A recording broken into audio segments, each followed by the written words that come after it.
ये मैं करा दे रहा हूँ, 3-4 टॉपिक है, 4 टॉपिक है टोटल, 2 आज हो जाएंगे, 2-3 आज हो जाएंगे, 1-2 बाद में हो जाएंगे, अगली क्लास में चैप्टर ये खत्म हो जाएगा। आज हम देखते हैं बेटा magnetic field due to circular current carrying loop with the help of Biot Savart law, with the help of Biot Savart law. आपके पास एक लॉ है, आपने पढ़ा था, 2 लॉ इस चैप्टर में हमने पढ़े हैं मेन लॉ, एक एम्पियर सर्किटल लॉ है और दूसरा बायोट-सावर्ट लॉ है। दोनों ही लॉ को यूज करके हम फॉर्मूले ड्राइव करते थे। तो अगर हमारे पास कोई सर्कुलर करंट कैरिंग लूप है, अगर हमारे पास कोई सर्कुलर करंट कैरिंग लूप होता था, तो उसमें करंट होता था, या तो करंट क्लॉकवाइज होता था, या तो करंट क्लॉकवाइज होता था। तो या तो करंट बेटा क्या है, क्लॉकवाइज या एंटी क्लॉकवाइज, वो कोई जैसा भी हो सकता है, क्लॉकवाइज भी एंटी क्लॉकवाइज भी। तो उसके सेंटर पे मैग्नेटिक फील्ड हम निकाल सकते थे, उसके सेंटर पे हम मैग्नेटिक फील्ड निकाल सकते थे। वो भी हमने बायोट-सावर्ट लॉ से निकाला था। किससे निकाला था? बायोट-सावर्ट लॉ से ही निकाला था। 2 लॉ थे, एक एम्पियर सर्किटल लॉ, एक बायोट-सावर्ट लॉ। तो यहाँ पे जो लगाया था वो हमने बायोट-सावर्ट लॉ लगाया था। और इसके लिए आपने देखा था, इसके लिए जो निकला भी था, वैसे मैं सिंपल ही बताता हूँ, बायोट-सावर्ट लॉ क्या कहता था? बायोट-सावर्ट लॉ, तो बायोट-सावर्ट लॉ था, ये हमने डेरिवेशन कर ही रखी है कि एक सर्कुलर करंट कैरिंग लूप है, एक सर्कुलर करंट कैरिंग लूप है, तो उसके जस्ट सेंटर पे कितना मैग्नेटिक फील्ड होगा? तो उसके जस्ट सेंटर पे मैग्नेटिक फील्ड होगा बी। तो मैग्नेटिक फील्ड हमने देखा था, जो मैग्नेटिक फील्ड होता है वो हमने निकालने के लिए एक तरीका अपनाया था। हम पूरे लूप को नहीं लेते थे, हम लूप का एक एलिमेंट ले लेते थे, लूप का एक एलिमेंट ले लेते थे, करंट एलिमेंट ले लेते थे, छोटा सा करंट एलिमेंट ले लेते थे।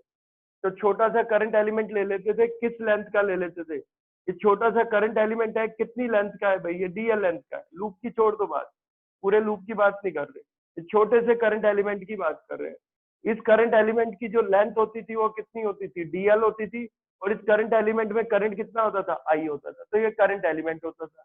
और जो ये जो होता था, यहाँ करंट एलिमेंट का सेंटर से जो डिस्टेंस है वो रेडियस होता था। क्या होता था? रेडियस। ठीक है, आप उसको चाहो तो आप ये भी बोल सकते हो कि ये पोजीशन वेक्टर होता था। ये पोजीशन वेक्टर है, किसका पोजीशन वेक्टर है? ये पोजीशन वेक्टर है सेंटर का, कहां से? करंट एलिमेंट से। सेंटर का पोजीशन वेक्टर है कहां से? करंट एलिमेंट से। और दोनों के बीच में हमेशा एंगल 90 रहेगा, क्योंकि करंट एलिमेंट हमेशा रेडियस के टेंजेंशियल रहेगा। क्या रहेगा? टेंजेंशियल। तो बायोट-सावर्ट लॉ हम लगाते थे, हमने देखा था छोटे से करंट कैरिंग लूप या छोटे से करंट कैरी एलिमेंट, छोटे से करंट कैरिंग एलिमेंट की वजह से जो मैग्नेटिक फील्ड होता था वो कितना होता था? मान लो पूरे सर्कुलर लूप की वजह से मैग्नेटिक फील्ड बी था, तो इस छोटे से करंट कैरिंग लूप की वजह से जो मैग्नेटिक फील्ड है वो डीबी हो। पूरे सर्कुलर लूप की वजह से मैग्नेटिक फील्ड अगर बी था, तो इस छोटे से करंट एलिमेंट की वजह से मैग्नेटिक फील्ड कितना होगा? डीबी होगा। तो according to Biot Savart law, Biot Savart law के हिसाब से अगर हम बात करें, तो बायोट-सावर्ट लॉ ये कहता है कि जो मैग्नेटिक फील्ड होगा डीबी, किसी छोटे से करंट एलिमेंट की वजह से वो बराबर होता है किसके? म्यू नॉट अपॉन में 4 पाई। म्यू नॉट अपॉन में 4 पाई, ये तो कांस्टेंट है। म्यू नॉट अपॉन में 4 पाई, ये तो कांस्टेंट है। I dl sine theta upon में क्या था? R square. अपॉन में क्या था? R square. तो आपको पता है म्यू नोट क्या होता था? परमिएबिलिटी होती थी फ्री स्पेस की, एयर की परमिएबिलिटी होती थी। म्यू नोट अपॉन 4 पाई एक कांस्टेंट होता था, वैल्यू हमें पता है 10 की पावर -10 होती है। आईडीएल क्या होता है आपका? आईडीएल आपका क्या था? करंट एलिमेंट था, तो आईडीएल आपका करंट एलिमेंट है, वेक्टर क्वांटिटी है। ठीक है, आपको पता है आईडीएल और आर के बीच में, आईडीएल और आर के बीच में जो एंगल होता है वो एंगल कितना है? 90 है। तो ये थीटा एंगल जो रहता था वो कितना रहता था? 90 रहता था। कितना रहता था? 90। और साइन 90 कितना होता था? साइन 91 होता था। तो हमें पूरे सर्कुलर लूप की वजह से अगर निकालना होता था, पूरे सर्कुलर लूप की वजह से निकालना होता था, तो हम इसी को इंटीग्रेट कर देते थे, हम इसी को इंटीग्रेट कर देते थे पूरे सर्कुलर लूप के लिए। तो डीबी का इंटीग्रेशन क्या आ जाता था? बी आ जाता था। क्या क्या कांस्टेंट था? म्यू नॉट अपॉन 4 पाई कांस्टेंट था, आई भी कांस्टेंट है, और अपॉन में आर स्क्वायर भी कांस्टेंट। तो इंटीग्रेशन रह जाता था डीएल का। किसका? डीएल का। डीएल को इंटीग्रेट करोगे तो पूरे लूप का सरकमफ्रेंस आता है, पूरे लूप का सर्कमफ्रेंस आता है तो ये आता था आपका 2 पाई आर। कितना आता था? 2 पाई आर। 2 पाई आर आता था। तो आर से क्या कैंसिल हो जाएगा? आर से आर कैंसिल हो जाता था, पाई से पाई कैंसिल हो, 2 से 2 कैंसिल हो। तो इतना मैग्नेटिक फील्ड होता था सेंटर पे, हमने पहले भी पढ़ चुके हैं। मैं ये बताने के लिए नहीं कराया, हम ये अलग करेंगे। जो मैग्नेटिक फील्ड हम पढ़ रहे हैं वो सेंटर पे भी निकाल सकते हैं और एक्सिस पे भी निकाल सकते हैं। तो अभी मुझे जो मैग्नेटिक फील्ड निकालना है, magnetic field due to circular current carrying loop, हम उसके सेंटर पे भी निकाल सकते हैं, हम उसके एक्सियल पॉइंट पे भी निकाल सकते हैं, यानी एक्सिस पे भी निकाल सकते हैं। तो अभी तो मैंने सेंटर पे निकाला, ये हमने पहले भी पढ़ लिया। लेकिन हम एक्सिस पे अगर निकालें, यानी magnetic field on the axis, magnetic field on the axis, magnetic field on the axis of circular current loop, of circular current loop, यानी magnetic field on the axis of circular current loop, circular current loop के axis पे कितना magnetic field होगा? Axis पे। तो देखो अगर मैं आपको समझाऊं तो मैं थोड़ा ये ले लिया है, सर्कुलर लूप का ले लिया है। तो इसमें देखो इसका अगर करंट क्लॉकवाइज होगा तो मैग्नेटिक फील्ड किधर होगा? अंदर होगा। करंट एंटी क्लॉकवाइज होगा तो मैग्नेटिक फील्ड बाहर होगा सेंटर पे। और कितना होगा वो हमने ड्राइव किया। लेकिन अगर मैं इसके एक्सियल लाइन की बात करूं तो ये जो लाइन जा रही है, जो लाइन इसके प्लेन के परपेंडिकुलर होगी, सेंटर से पास करेगी, ये एक्सियल लाइन है। ये कौन सी लाइन है? Axial line. ऐसे देखोगे तो ऐसे समझ आएगा, ये रही एक्सियल लाइन, ये एक्सिस है इसका, ये एक्सिस है। अगर इस रिंग को मैं ऐसे घुमाऊं तो ये एक्सिस हुआ ना भाई, ये जो है ये एक्सिस है। एक्सिस कहां से जा रहा है? इसके सेंटर से जा रहा है, इसके प्लेन के परपेंडिकुलर। अगर मैं ऐसे रख दूं तो ये रहा एक्सिस, ये यहाँ पे कोई पॉइंट ले ले तो वो एक्सियल पॉइंट हो गया। तो अब हम ना एक्सिस पे निकालना चाहते हैं। किस पे निकालना चाहते हैं? एक्सिस पे। तो अब देखो ये रिंग ऐसे नहीं, अब ये लूप ऐसे नहीं है, ऐसे होता है। और सेंटर पे तो हमने देख ही लिया था कि अगर सर्कुलर करंट कैरिंग लूप है तो उसके सेंटर पे तो मैग्नेटिक फील्ड हमने देख ही लिया था। ये अब ऐसे रखा हुआ और यहाँ इसका एक्सिस है, यहाँ इसका क्या है? एक्सिस है। ये लूप ऐसे रखा हुआ है, ये रहा इसका एक्सिस, ये इसका क्या है बेटा? ये इसका एक्सिस है। ठीक है। और इस एक्सिस के किसी पॉइंट पे हम मैग्नेटिक फील्ड निकालना चाहते हैं। तो अब ये 3D फिगर है तो थोड़ा समझने वाली बात है। तो मैं ऐसे बना दे रहा हूँ, ये मैंने ऐसे बना दी। तो अब कहोगे ये ओवल शेप में, ओवल नहीं है, ये रिंग ही है, ये रिंग है। पर ये रिंग ऐसे नहीं पड़ी हुई है, ऐसे नहीं है, तब तो एक सर्कल बना था। क्या है वो? ऐसे पड़ी हुई है रिंग, ऐसे पड़ी है। तो ऐसे रखी हुई है, यानी रिंग का जो प्लेन है, लूप का जो प्लेन है, वो बोर्ड के प्लेन के परपेंडिकुलर है। लूप का जो प्लेन है, रिंग का जो प्लेन है, वो बोर्ड के प्लेन के परपेंडिकुलर है। ऐसे रखी है। थोड़ा सा समझाने के लिए तो आपको ताकि दिखे, मैं इसको तिरछा कर देता हूँ, ऑब्लिक कर देता हूँ। ये लो, तो अब आपको थोड़ा वैसे दिखेगा ये। अब आप थोड़ा ऐसे देखिए, और यहाँ इसका एक्सिस आ गया, यहाँ इसका एक्सिस है, एक्सिस ये आ गया, ये इसका एक्सिस है। तो इस एक्सिस पे हमें निकालना है। देखते हैं एक्सिस पे कितना है। ये तो सेंटर है, ये तो सेंटर है, सेंटर पे नहीं निकालना, सेंटर पे तो हमें आता है। ये जो लाइन जा रही है, ये जो लाइन जा रही है, ये कौन सी लाइन है बेटा? ये एक्सियल लाइन बोलते हैं, एक्सियल लाइन या एक्सिस बोल दो, क्या बोल दो? एक्सियल लाइन बोल दो या क्या बोल दो? एक्सिस बोल दो। इस एक्सिस पे निकालने में इंटरेस्टेड है, इस एक्सिस पे निकालने में क्या है? इस एक्सिस के किसी पॉइंट पे निकालने में हम इंटरेस्टेड है। क्या निकालना चाहते हैं? मैग्नेटिक फील्ड निकालना चाहते हैं। किसकी वजह से बेटा? इस लूप की वजह से निकालना चाहते हैं। तो मान लो इसमें करंट एंटी क्लॉकवाइज चल रहा है। कैसे चल रहा है? Anti clockwise. तो ऐसे करंट चल रहा है, एंटी क्लॉकवाइज करंट चल रहा है। तो एंटी क्लॉकवाइज करंट चल रहा है, ऐसे करंट है। कितना करंट है भाई? तो ये एक सर्कुलर लूप है। ये क्या है? एक सर्कुलर लूप है। कैसा लूप है? करंट कैरिंग लूप है। तो एक सर्कुलर करंट कैरिंग लूप है, और ओ उसका क्या है बेटा? सेंटर है। और ये जो लाइन है, ये एक्सियल लाइन बोलो या क्या बोलो? एक्सिस बोलो। इस एक्सिस के किसी पॉइंट पे हम क्या निकालने में इंटरेस्टेड है? हम मैग्नेटिक फील्ड निकालना चाहते हैं। मान लो यहाँ पे कोई पॉइंट है, पी पॉइंट, हम वहां पे निकालना चाहते हैं मैग्नेटिक फील्ड की। भाई वहां मैग्नेटिक फील्ड कितना होगा? सेंटर पे तो हमने देखा था, सेंटर पे तो मैग्नेटिक फील्ड कितना था, सेंटर पे ओ पे मैग्नेटिक फील्ड कितना था, वो तो हमने निकाला था, कितना था, म्यू नॉट आई अपॉन में 2 आर, कितना था, म्यू नॉट आई अपॉन में 2 आर, ये था सेंटर पे, और आर रेडियस था, आर क्या था, रेडियस था। तो अब देखते हैं, लेकिन हमें तो एक्सिस पे निकालने में इंटरेस्ट है, ठीक है, हमारी एम है कि हम एक्सिस के किसी पॉइंट पे मैग्नेटिक फील्ड निकालें, निकालते हैं। हम एक काम करेंगे बेटा, पूरी रिंग नहीं ले सकते हम, पूरा पूरा लूप नहीं लेंगे हम, लूप का ना एक छोटा सा एलिमेंट लेते हैं भाई, एलिमेंट तो आप कहीं पे भी ले सकते हो, मान लो मैंने यहाँ छोटा सा एलिमेंट ले लिया, तो ये आ गया आपका एलिमेंट, इस एलिमेंट की लेंथ कितनी होगी भाई, डीएल लेंथ होगी, कितनी लेंथ होगी, डीएल लेंथ होगी, और ये करंट एलिमेंट है तो हम इसको क्या बोलेंगे, आईडीएल बोलेंगे, अरे क्या बोलेंगे, आईडीएल बोलेंगे, ये करंट एलिमेंट होता है।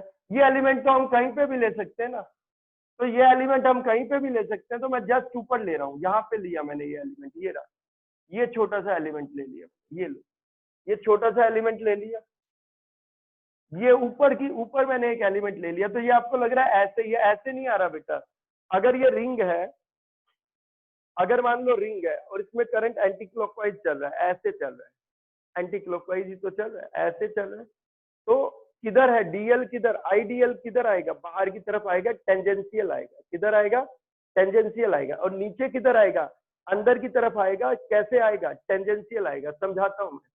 मान लो इसमें ये जो आपका लूप है, सर्कुलर लूप है, इसमें करंट मान लो एंटी क्लॉकवाइज चल रहा है, कैसे चल रहा है, एंटी क्लॉकवाइज चल रहा है, आपकी तरफ से, आपके फेस से, किधर है बेटा, एंटी क्लॉकवाइज है, तो इसके ऊपर मैं छोटा सा अगर एलिमेंट लूंगा, करंट एलिमेंट, तो इधर आएगा करंट एलिमेंट की डायरेक्शन, और नीचे छोटा सा एलिमेंट लूंगा तो किधर आएगी बेटा, इधर आएगा करंट एलिमेंट, टेंजेंशियल आएगा, कहीं पे भी अगर यहाँ लूंगा तो क्या आएगा, इधर टेंजेंशियल आएगा, यहाँ लूंगा इधर टेंजेंशियल आएगा, यानी ऐसे होता है। अगर आपके पास ये करंट कैरिंग सर्कुलर लूप होता है और इसमें करंट मान लो ऐसे ही चल रहा है, एंटी क्लॉकवाइज ही चल रहा है, तो कहीं पे भी ले लो, यहाँ लोगे तो ऐसे आएगा आईडीएल की डायरेक्शन, यहाँ लोगे तो ऐसे टेंजेंशियल आएगा, यहाँ लोगे तो ऐसे आएगा टेंजेंशियल, यहाँ लोगे तो टेंजेंशियल ऐसे आएगा, यहाँ लोगे तो टेंजेंशियल ऐसे आएगा, किस तरीके से आएगा। तो अगर हम जस्ट ऊपर की तरफ, अब मैं इसको ऐसे रख दूं, अब मैं इसको ऐसे रख दिया अगर, तो ऐसे करंट चल रहा था, एंटी क्लॉकवाइज करंट चल रहा था, तो ऊपर यहाँ पे क्या है, आईडीएल किधर होगा, टेंजेंशियल होगा इस साइड, नीचे आईडीएल टेंजेंशियल होगा इधर, मैं इसको घुमा दे रहा हूँ, मैंने घुमा दिया, तो नीचे तो अंदर हो गया और ऊपर किधर हो गया बेटा, बाहर हो गया। आप खुद ही देखो, एंटी क्लॉकवाइज था तो एंटी क्लॉकवाइज करंट था, तो ऊपर एक छोटा सा एलिमेंट लिया, किधर की तरफ आ रहा है बेटा, टेंजेंशियल आ रहा है, इधर की तरफ आ रहा है, अगर मैं ऐसे कर दूंगा तो अब किधर की तरफ आ रहा है, ये बाहर की तरफ आ रहा है, तो ऊपर तो बाहर की तरफ होगा, नीचे क्या होगा, अंदर की तरफ होगा। तो ये जो डीएल, ये जो मैंने करंट एलिमेंट लिया है आईडीएल, ये इधर नहीं है, ये फिगर 3D नहीं है, अगर फिगर 3D हो तो ये बाहर निकल रहा है बेटा, बाहर निकल रहा है ये आप ये मत समझो कि ऐसे जा रहा है आईडीएल, ये बाहर है, टेंजेंशियल है, क्योंकि ऐसे रखी हुई है, ये करंट कैरिंग लूप ऐसे रखा हुआ है, तो अगर करंट कैरिंग लूप ऐसे रखा हुआ है तो आईडीएल की डायरेक्शन क्या आएगी, जो करंट एलिमेंट हमने ऊपर लिया है वो बाहर की तरफ आएगा टेंजेंशियल, और नीचे जो आएगा वो अंदर की तरफ आएगा। तो आईडीएल की अगर हम डायरेक्शन देखेंगे तो ये बाहर आ रही है, आउटवर्ड नॉर्मल है बोर्ड के। इस छोटे से करंट एलिमेंट की वजह से पी पॉइंट पे कितना मैग्नेटिक फील्ड होगा, इस छोटे से करंट एलिमेंट की वजह से पी पॉइंट पे कितना मैग्नेटिक फील्ड होगा।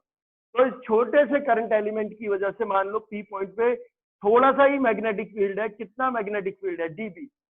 ये जो छोटा सा करंट एलिमेंट है आईडीएल, ये जो छोटा सा करंट एलिमेंट है आईडीएल, इसकी वजह से पी पॉइंट पे, ये पी पॉइंट है कहां पे, ये पी पॉइंट इसके एक्सिस पे है, ये पी पॉइंट इसके एक्सिस पे है, एक्सियल लाइन पे है, एक्सिस पे है। आईडीएल किधर था भाई, आईडीएल तो बाहर है, तो आईडीएल ये रहा बेटा, आईडीएल ये रहा, बाहर की तरफ आ रहा है, बाहर की तरफ है, ठीक है।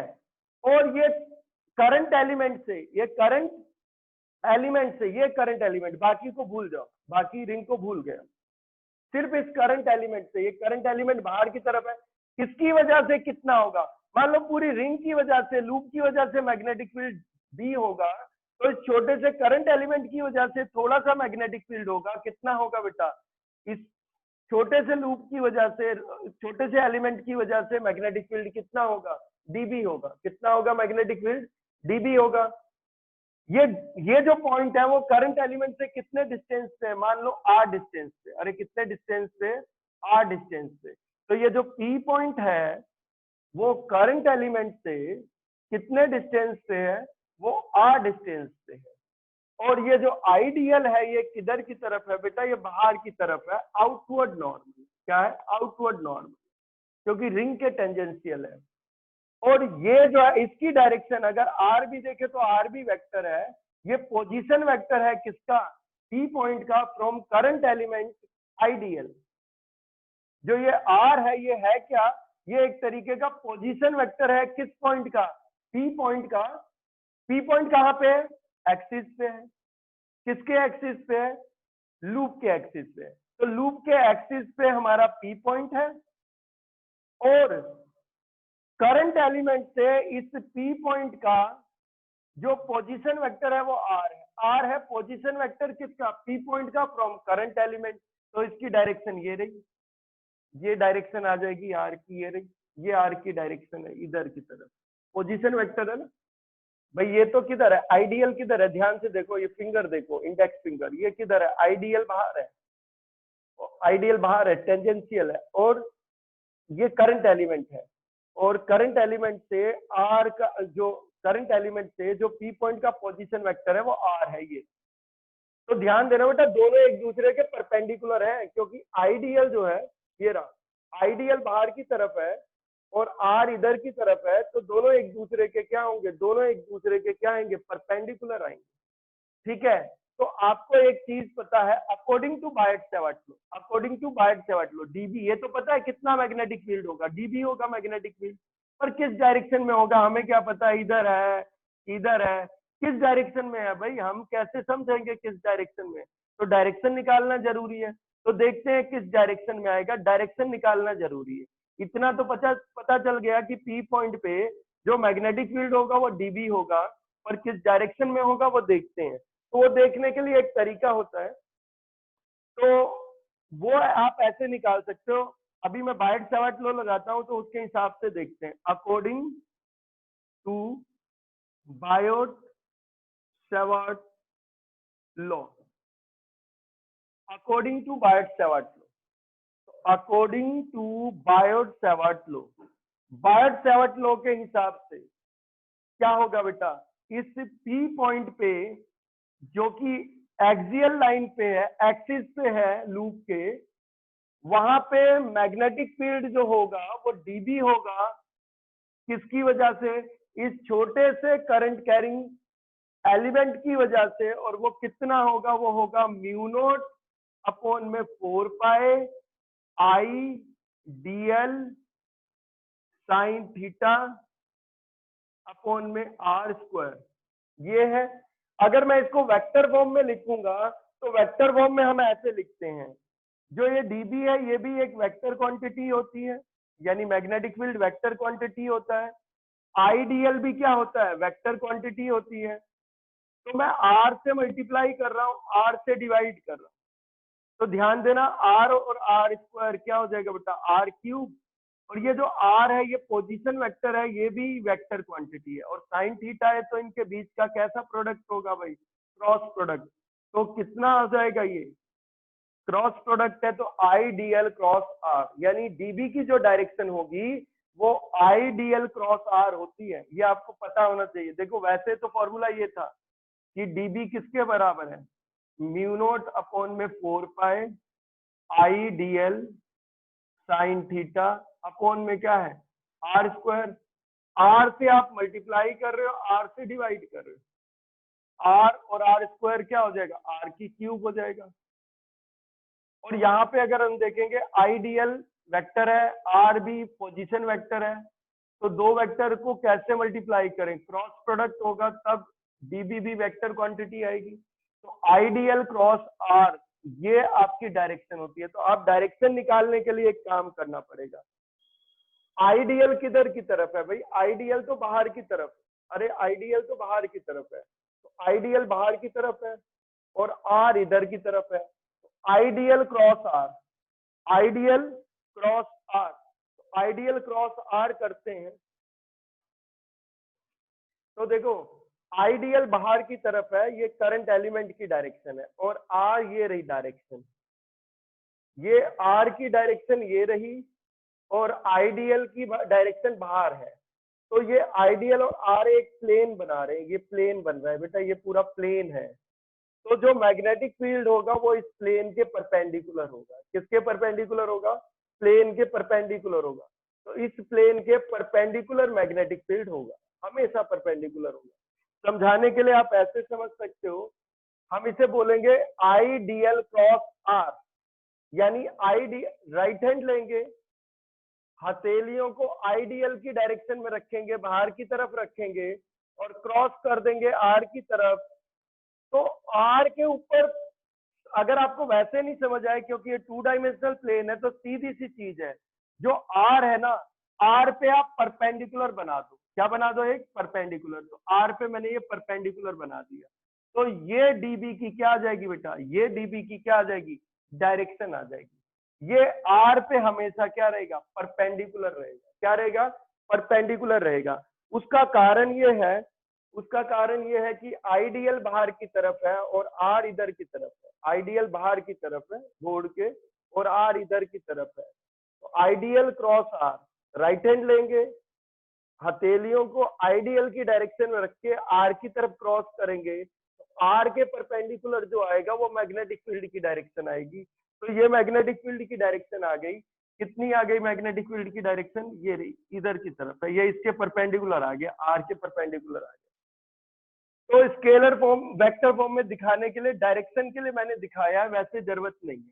ठीक है, आप याद कर लेना कि मैग्नेटिक फील्ड हमेशा आर के परपेंडिकुलर होगा, ये आप याद कर लेना कि जो ये मैग्नेटिक फील्ड होगा एक करंट एलिमेंट की वजह से, पूरे लूप की वजह से नहीं बेटा, एक छोटे से करंट एलिमेंट की वजह से जो मैग्नेटिक फील्ड होगा वो आर के क्या होगा? परपेंडिकुलर होगा।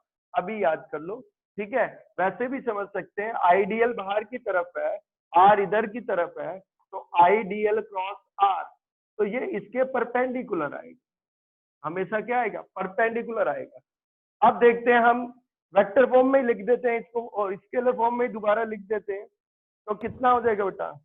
स्केलर फॉर्म में अगर आप लिखोगे तो ये था, अब यूजिंग बायट-सैवर्ट लॉ या according to Biot Savart law, using Biot Savart law या अकॉर्डिंग टू बायट-सैवर्ट लॉ, ये जो डीबी होगा, जो मैग्नेटिक फील्ड होगा, वो कितना होगा?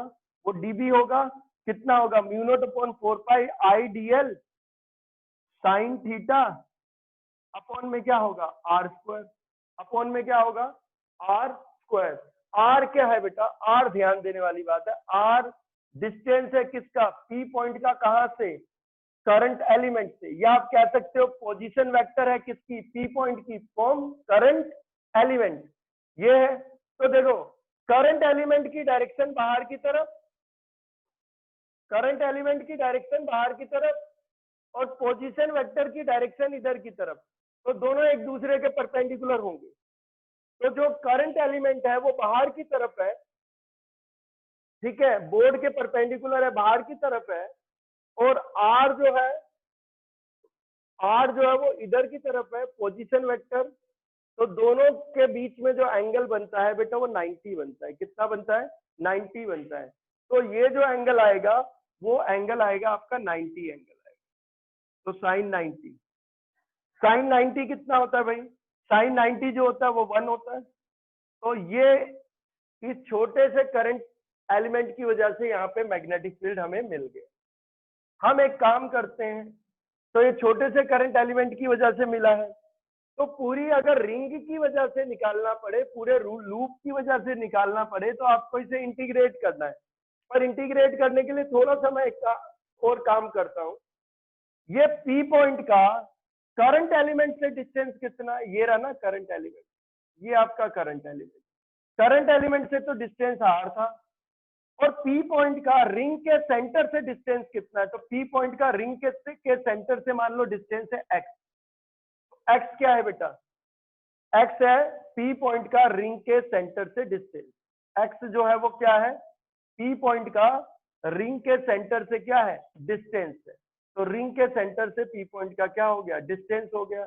अच्छा, रिंग का रेडियस कितना लें, अब वैसे तो हम रिंग का रेडियस आर ले लेते हैं, लेकिन यहाँ आर हमने पोजीशन वेक्टर ले लिया है, तो रिंग का रेडियस को आप ए से डिनोट कर लो। ए क्या हो गया, स्मॉल ए से डिनोट कर रहे हैं। किससे डिनोट कर रहे होता है, स्मॉल ए से डिनोट कर रहे हैं। तो आप ना स्मॉल ए से डिनोट करो, तो स्मॉल ए से आपको रिंग का रेडियस आप डिनोट कर रहे हो, तो ये रिंग का क्या है, रेडियस आ गया। तो ध्यान देना, आर, एक्स और ए आपको पता होना चाहिए। ए जो है वो radius of the circular loop है। क्या है, ए क्या है बेटा, radius of the circular loop है। एक्स क्या है, एक्स है distance of P point from the centre of the ring, distance of P point from the centre of the ring.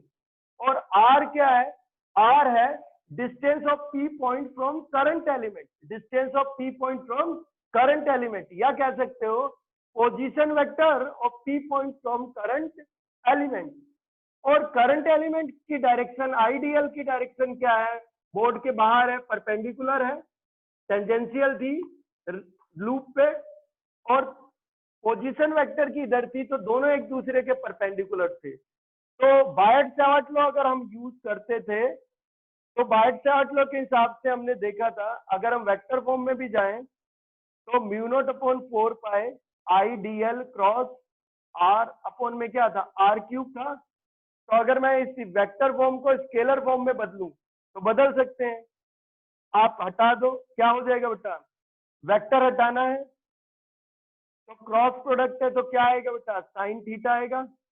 Are से आर क्यूब कैंसिल, तो क्या हो जाएगा, are square, और ऊपर क्या रह जाएगा, साइन थीटा।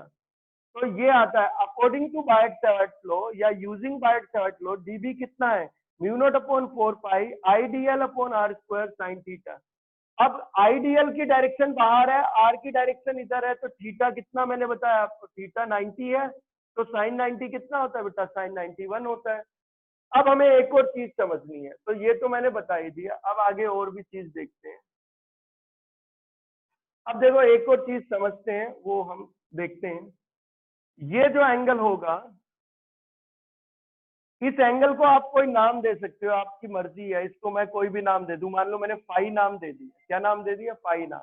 ये वाला एंगल जो है, ये जो एंगल है वो कितना क्या है बेटा, फाई है। तो अगर ये एंगल फाई है, तो मैं डीबी के ना रेक्टेंगुलर कंपोनेंट करना चाहता हूँ। तो डीबी के मैं रेक्टेंगुलर का यानी पी पॉइंट पे डीबी का मैं रेक्टेंगुलर कंपोनेंट करना चाहता हूँ, तो ये रेक्टेंगुलर कंपोनेंट आएंगे उसके। तो अगर हम उसके रेक्टेंगुलर कंपोनेंट करना चाहते हैं, तो देखो अगर ये फाई एंगल है, तो बचा हुआ एंगल कितना होगा, ये 90 माइनस फाई होगा। ये बचा हुआ एंगल कितना आएगा, 90 माइनस फाई। तो ये एंगल वापिस कितना आएगा, ये एंगल वापिस फाई आएगा।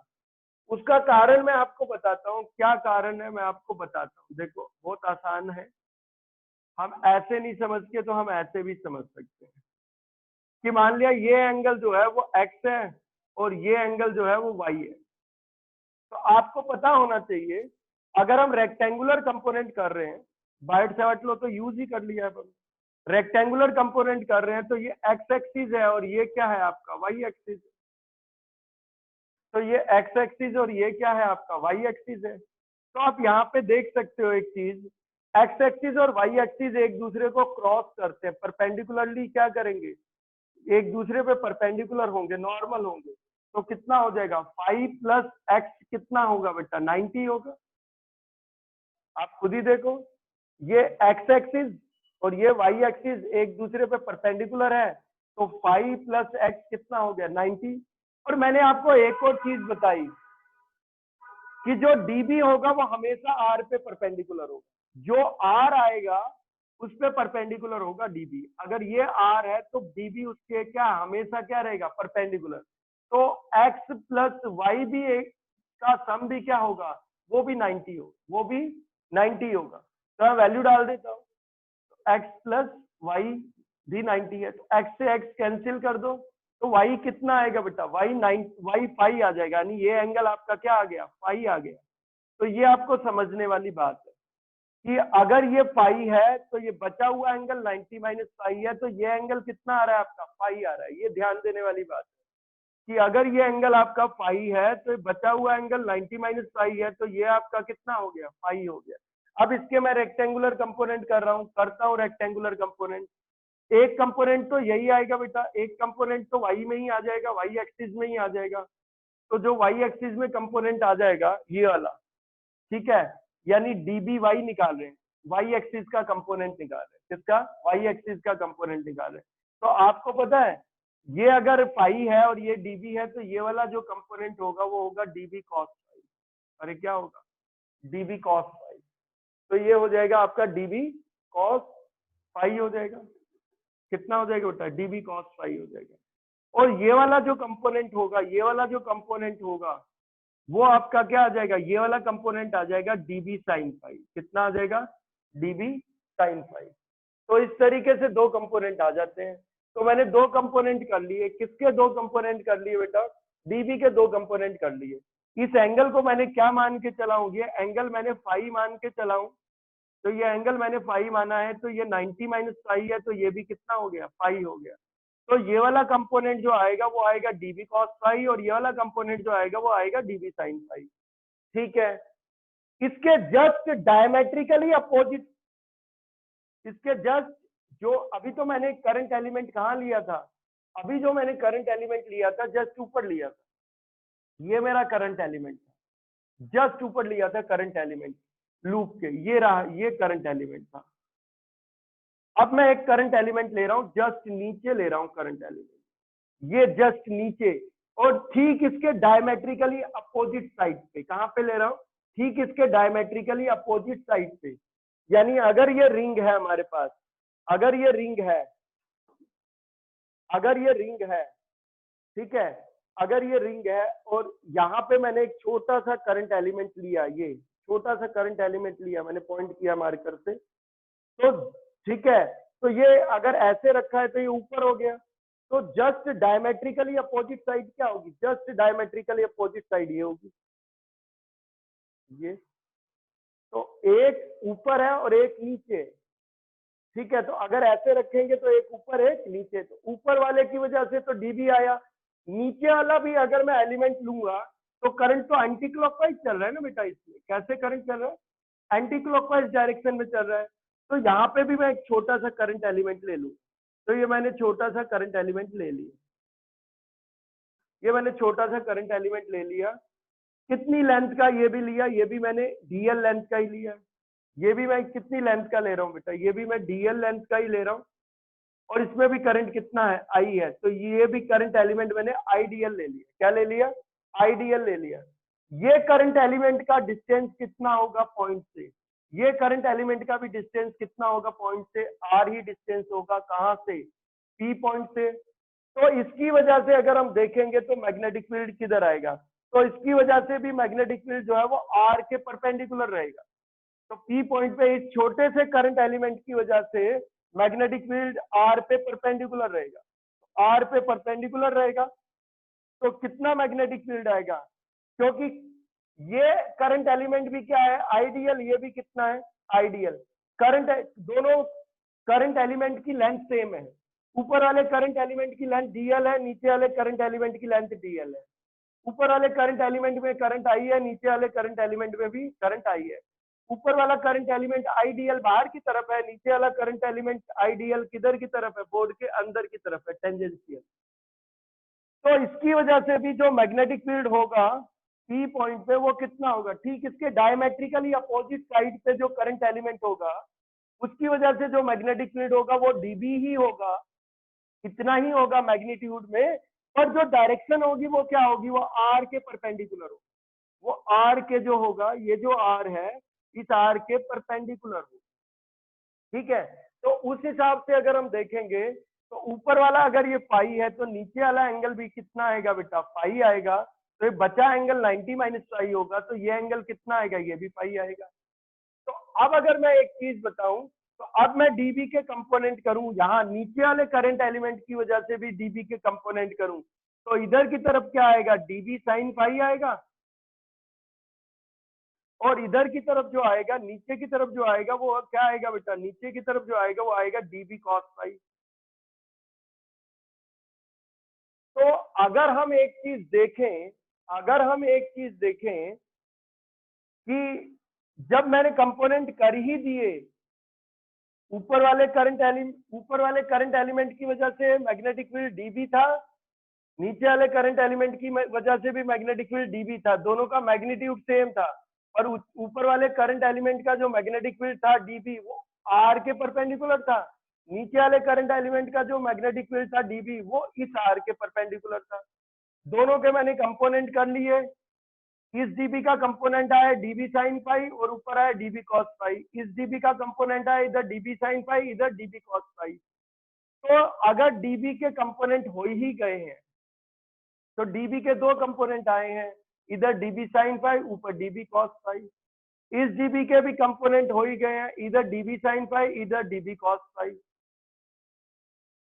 तो आप एक चीज देखो कि हर डायमेट्रिकली अपोजिट करंट एलिमेंट की वजह से डीबी कॉस फाई को क्या कर देगा, कैंसिल कर देगा, क्योंकि डीबी कॉस फाई मैग्नीट्यूड में इक्वल है और डायरेक्शन में अपोजिट है, तो ये कंपोनेंट तो एक दूसरे को कैंसिल कर देंगे।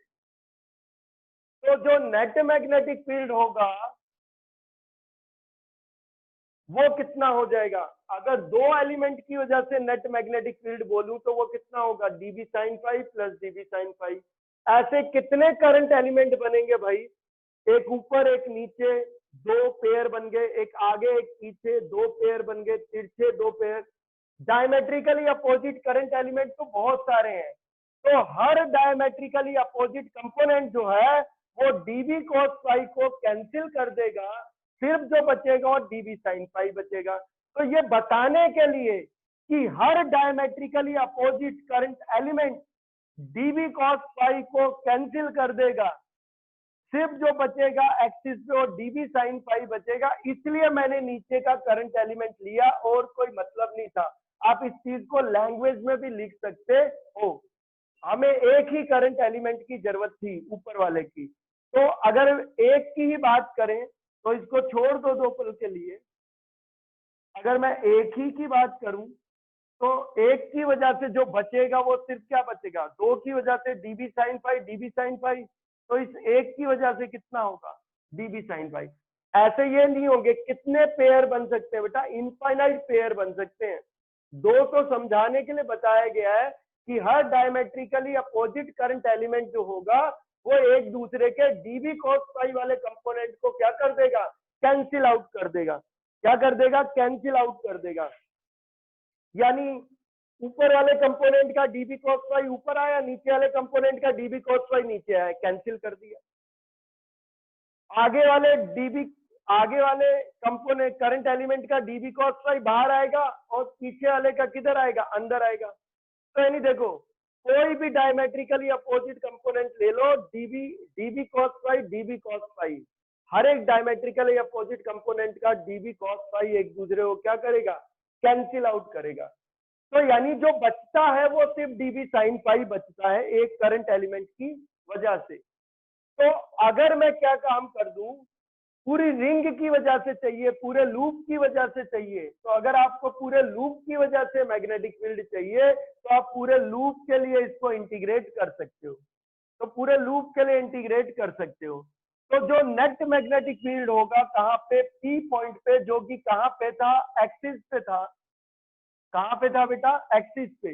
यानी इस लूप के एक्सिस पे जो पी पॉइंट था वहां पे जो नेट मैग्नेटिक फील्ड होगा क्या होगा, net magnetic field, net magnetic field, resultant magnetic field वो इधर ही होगा, एक्सिस की डायरेक्शन में ही होगा, और वो होगा डीबी साइन फाई। ये तो एक कंपोनेंट की वजह से है, एक करंट एलिमेंट की वजह से है, पूरे रिंग की वजह से क्या होगा, इसको इंटीग्रेट कर दो। क्या कर दो, इसको इंटीग्रेट कर दो। तो कई बुक में इंटीग्रेट का सिंबल बना रखा है, कई में समेशन है, मतलब ऐसे करंट एलिमेंट जोड़ते चले जाओ तो पूरी रिंग बन जाएगी। एक ही बात है बेटा, समेशन और इंटीग्रेशन लगभग एक ही बात है। तो देखो क्या हो जाएगा, जो नेट मैग्नेटिक फील्ड होगा वो क्या होगा, इस छोटे से करंट एलिमेंट की वजह से पी पॉइंट पे जो मैग्नेटिक फील्ड रहा वो डीबी साइन पाई रहा, तो पूरे लूप की वजह से नेट मैग्नेटिक फील्ड कितना होगा, डीबी साइन पाई का क्या कर दोगे, इंटीग्रेशन कर दोगे, क्या कर दोगे, इंटीग्रेशन कर दोगे पूरे रिंग के लिए, ये नेट मैग्नेटिक फील्ड आ जाएगा। तो नेट मैग्नेटिक फील्ड को अगर मैं बी बोल दूं, क्या बोल दूं, बी बोल दूं, ये नेट मैग्नेटिक फील्ड है, वो कितना हो जाएगा, हो जाएगा इंटीग्रेशन डीबी साइन फाई।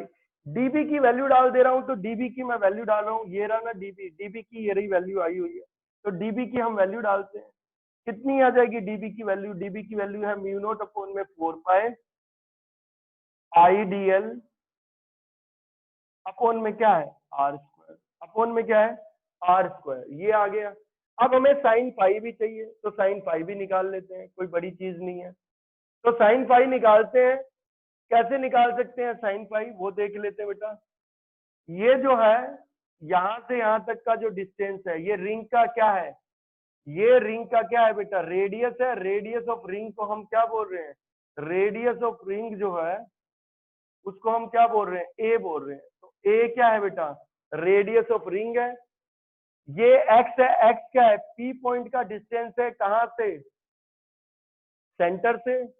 तो पी पॉइंट का लूप के सेंटर से डिस्टेंस है एक्स, और रेडियस लूप का है ए, रेडियस लूप का है ए, और आर क्या है, आर पी पॉइंट का जो है, आर जो है वो पी पॉइंट का करंट एलिमेंट से डिस्टेंस है। तो साइन फाई निकालते हैं, तो साइन फाई कितना होता है, देखो साइन फाई निकालना है हमें।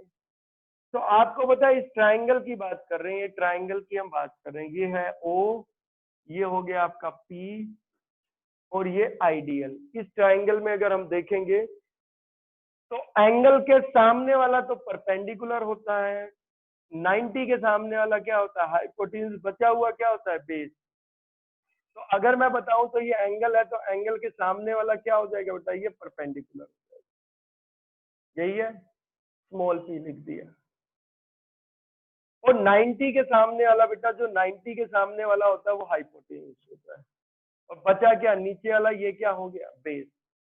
तो ध्यान देना ये 90 है, एक दूसरे के परपेंडिकुलर है, तो 90 के सामने वाला हाइपोटेन्यूज है, आर हाइपोटेन्यूज है, एंगल के सामने वाला जो है वो परपेंडिकुलर है, बचा हुआ क्या है आपका बेस है।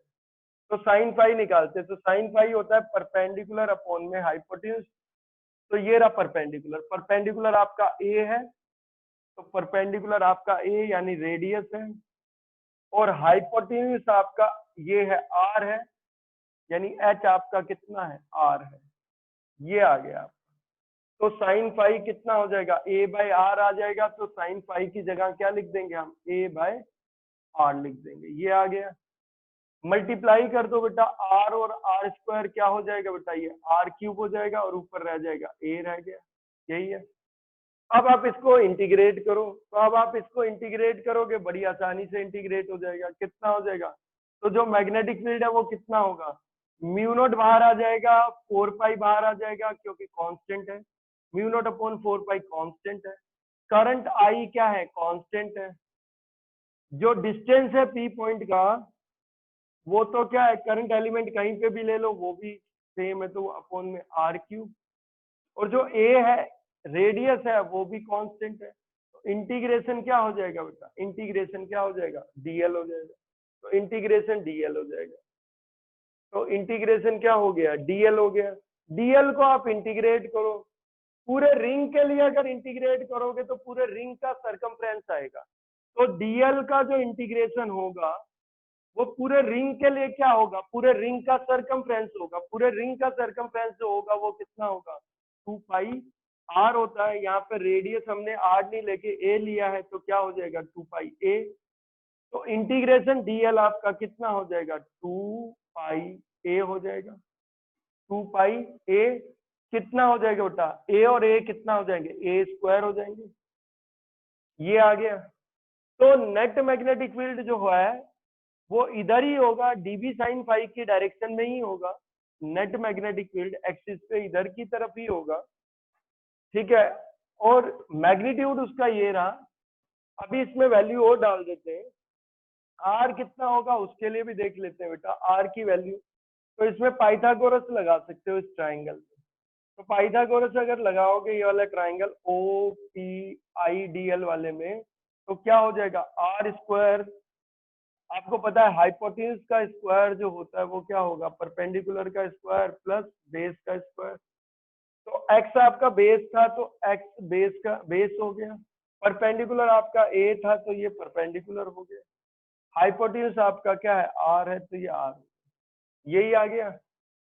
तो अगर हम वैसे देखें तो आर स्क्वायर कितना, सीधी सी बात है, आर स्क्वायर कितना है, A square plus X square. R square कितना है, A square plus X square. तो आर कितना हो जाएगा, A square plus X square की पावर हाफ हो जाएगी, की पावर क्या हो जाएगी, हाफ हो जाएगी। पर हमें आर नहीं चाहिए, हमें आर क्यूब चाहिए, तो दोनों तरफ क्यूब कर दो। आर क्यूब कितना हो जाएगा, इधर भी क्यूब करोगे तो इधर भी क्यूब कर दो, तो क्यूब क्या हो जाएगा, 3 हाफ से मल्टीप्लाई होगा कितना हो जाएगा, 3/2 हो जाएगा। क्या हो जाएगा, 3/2। तो आर क्यूब किसके बराबर हो गया, तो ये जो आर क्यूब होता है, ये आर क्यूब कितना हो जाएगा, आर क्यूब की वैल्यू डाल देंगे, आर क्यूब की वैल्यू कितनी आ जाएगी, ए स्क्वायर प्लस एक्स स्क्वायर की पावर क्या हो जाएगी, 3/2। ये आ गया। तो यानी जो मैग्नेटिक फील्ड होगा वो कितना होगा, जो मैग्नेटिक फील्ड है वो कितना होगा, यहाँ पे पी पॉइंट पे एक्सिस पे, अगर हम कोई पॉइंट ले लेते हैं पी पॉइंट, जो सेंटर से कितने डिस्टेंस पे है, जो सेंटर से एक्स डिस्टेंस पे है, तो वहां जो मैग्नेटिक फील्ड होगा वो होगा म्यू नॉट अपॉन में 4 पाई आई 2 पाई ए स्क्वायर अपॉन में क्या होगा, ए स्क्वायर प्लस एक्स स्क्वायर की पावर क्या होगी, 3/2 की पावर क्या होगी, 3/2 होगी, यही है। तो इस हिसाब से अब वही चीज है, तो ये आपका मैग्नेटिक फील्ड आ जाएगा सेंटर पे, एक्सिस पे किधर की तरफ आ जाएगा, बाहर की तरफ। इस फॉर्मूले से भी सेंटर पे निकाला जा सकता है।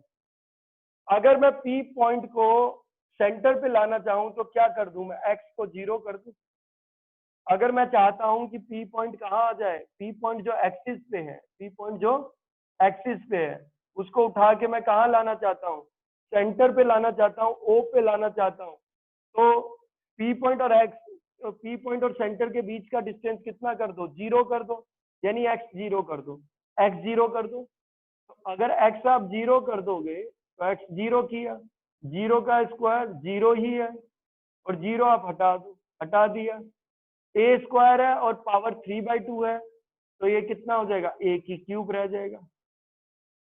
पाई से क्या कैंसिल हो जाएगा, पाई कैंसिल हो जाएगा, 2 से क्या कैंसिल हो जाएगा, 2 कैंसिल हो जाएगा, ए स्क्वायर नीचे ए क्यूब तो क्या रह जाएगा, नीचे ए रह जाएगा। तो यही तो था सेंटर पे मैग्नेटिक फील्ड, बस वहां अलग क्या था, वहां हमने रेडियस को ही आर से डिनोट किया था। तो हम लेते थे, क्या होता था, मैग्नेटिक फील्ड सेंटर पे कितना होता था, म्यू नॉट अपॉन में 2 आर, आर रेडियस होता था, यहाँ रेडियस आर नहीं लेके हमने क्या लिया, ए, तो फॉर्मूला तो वही बना। तो कई बार ना वो कहते हैं कि भाई ऐसे भी निकालो, एक्सियल लाइन पे मैग्नेटिक फील्ड निकालो और उसकी मदद से आप सेंटर पे मैग्नेटिक फील्ड निकालो। तो एक्सियल लाइन पे मैग्नेटिक फील्ड इतना आ जाएगा, और उसकी मदद से अगर आपको सेंटर पे निकालना है तो एक्स की वैल्यू कितनी डाल देनी है, आपको 0 डाल देनी है। ठीक है, तो वही फॉर्मूला आ जाएगा जो सेंटर के लिए हमने पढ़ा था। तो ये आ गया बेटा magnetic field on the axial, magnetic field on the axis of a circular current carrying loop using Biot Savart. ठीक है, ये डेरिवेशन बहुत ही इंपॉर्टेंट है, इसमें डायरेक्शन का ध्यान रखना होता है। डीबी की डायरेक्शन बच्चे कुछ भी लेते हैं, कोई बच्चा ऐसे ले लेगा, मनगढ़ंत है, कोई ऐसे ले लेगा। बोर्ड में जैसे ही वो देखेंगे तुम्हारा एंगल ही 90 नहीं है, वो तुरंत काट देंगे कि मतलब इस बच्चे को तो कॉन्सेप्ट ही नहीं पता, बस इसने तो कहीं से देख लिया। वो हमेशा डीबी की जो डायरेक्शन होगी वो आर के क्या होगी बेटा, परपेंडिकुलर होगी। तो ये रहा आर, इसके जस्ट परपेंडिकुलर ही बनाओगे, जस्ट परपेंडिकुलर डीबी बनाओगे। ये बात आपको याद रखनी पड़ेगी, नहीं नहीं तो आपकी फिगर ही गलत है तो समझो डेरिवेशन तो आपने इधर उधर करके कर ली, कॉन्सेप्ट क्लियर नहीं है आपके। तो ये एक डेरिवेशन थी, इंपॉर्टेंट डेरिवेशन है। अगला देखते हैं बेटा,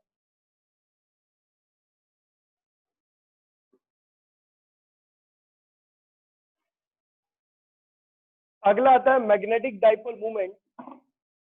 magnetic dipole movement due to revolving electron. भाई आपको पता है एटम के अंदर इलेक्ट्रॉन्स होते हैं, इलेक्ट्रॉन्स अपने ऑर्बिट के अंदर रिवॉल्व करते रहते हैं, जिन्हें हम बोर स्टेशनरी ऑर्बिट बोलते हैं। अगर इलेक्ट्रॉन रिवॉल्व कर रहा है तो इलेक्ट्रॉन कोई न्यूट्रल पार्टिकल थोड़ी नहीं है, इलेक्ट्रॉन तो खुद एक चार्ज पार्टिकल है। अगर चार्ज पार्टिकल रिवॉल्व कर रहा है तो मतलब मोशन पे है। तो अगर कोई चार्ज पार्टिकल मोशन में है तो वही तो इलेक्ट्रिक करंट, वही तो इलेक्ट्रिक करंट है।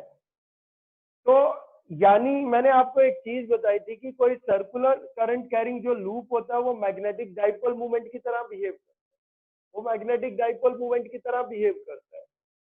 यानी अगर आपके पास ये सर्कुलर करंट कैरिंग लूप है और इसमें मान लो करंट एंटी क्लॉकवाइज ही जा रहा है, करंट कैसे जा रहा है भाई, करंट एंटी क्लॉकवाइज जा रहा है। कैसे जा रहा है, एंटी क्लॉकवाइज डायरेक्शन में करंट जा रहा है, ऐसे करंट जा रहा है।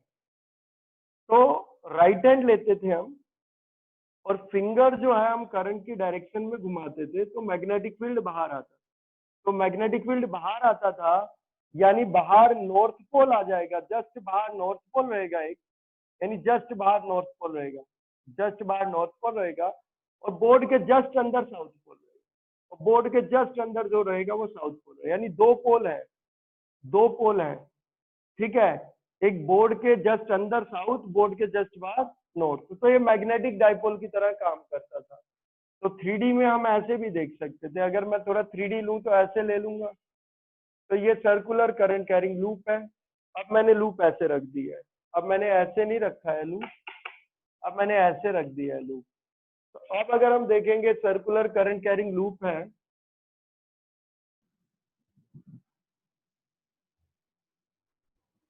तो इसमें करंट चल रहा है, तो इसमें करंट है, मान लो करंट एंटी क्लॉकवाइज या क्लॉकवाइज कुछ भी हो सकता है, तो मान लो एंटी क्लॉकवाइज ही करंट है, ऐसे करंट चल रहा है। तो अगर एंटी क्लॉकवाइज चल रहा है तो अगर मैं इस फेस से देखूं, ये वाला फेस है, ऐसे देखूं तो एंटी क्लॉकवाइज ही है। एंटी क्लॉकवाइज ऐसे रखा होता तो बाहर होता, ऐसे है तो इधर है। तो मैग्नेटिक फील्ड की डायरेक्शन इधर आएगी, मैग्नेटिक फील्ड की डायरेक्शन इधर आएगी। क्यों इधर आएगी वैसे समझ लेते हैं। एंटी क्लॉकवाइज है ना, तो आप राइट हैंड लो, फिंगर को एंटी क्लॉकवाइज घुमाओ तो थंब किधर आ रहा है, बाहर। अब इसको टेढ़ा कर दो क्योंकि कॉइल हमने ऐसे रखी है, तो मैग्नेटिक फील्ड इधर है। मैग्नेटिक फील्ड इधर है तो इधर जस्ट नॉर्थ आएगा और इधर जस्ट कौन सा पोल आएगा बेटा, साउथ पोल आएगा। तो ये किसकी तरह बिहेव कर रहा है, ये मैग्नेटिक डाइपोल की तरह बिहेव कर रहा है। तो ये आपका नॉर्थ पोल हो गया और ये आपका साउथ पोल हो गया। और मैग्नेटिक डाइपोल मूवमेंट हमने पढ़ा था, कैपिटल एम होता है, मैंने बताया था। इसे हम मैग्नेटिक डाइपोल मूवमेंट बोलते हैं, वेक्टर क्वांटिटी होती है, एरो से दिखाते हैं क्या है ये, मैग्नेटिक डाइपोल मूवमेंट। तो मैग्नेटिक डाइपोल मूवमेंट है। और हमने देखा था करंट कैरिंग लूप की वजह से जो मैग्नेटिक डाइपोल मूवमेंट होता था वो होता था NIA। एन होता था number of turns of the loop. अगर लूप की जो टर्न्स है मान लो 10 टर्न होती लूप की तो एन 10 हो जाता, 400 टर्न होती तो आई करंट। और ए क्या हो गया, area of the loop. A area of the loop होता है, एरिया वेक्टर क्वांटिटी है, एरिया वेक्टर बोलते हैं, यही है। तो इस तरीके से होता है। लेकिन अगर एक सिंगल टर्न हो, नंबर ऑफ टर्न्स कितनी हो, 1 हो, कई टर्न नहीं है, एक सिंगल टर्न है, तो एन तो 1 रहेगा, वो तो हटा दो। तब मैग्नेटिक डाइपोल मूवमेंट होगा I into A, current into area, current in the loop into area of the loop, ये मैग्नेटिक डाइपोल मूवमेंट होता है। तो अगर हमारे पास कोई एटम है और इसमें इलेक्ट्रॉन रिवॉल्व कर रहा है तो देखते हैं मैग्नेटिक डाइपोल मूवमेंट कितना होगा। Magnetic dipole movement due to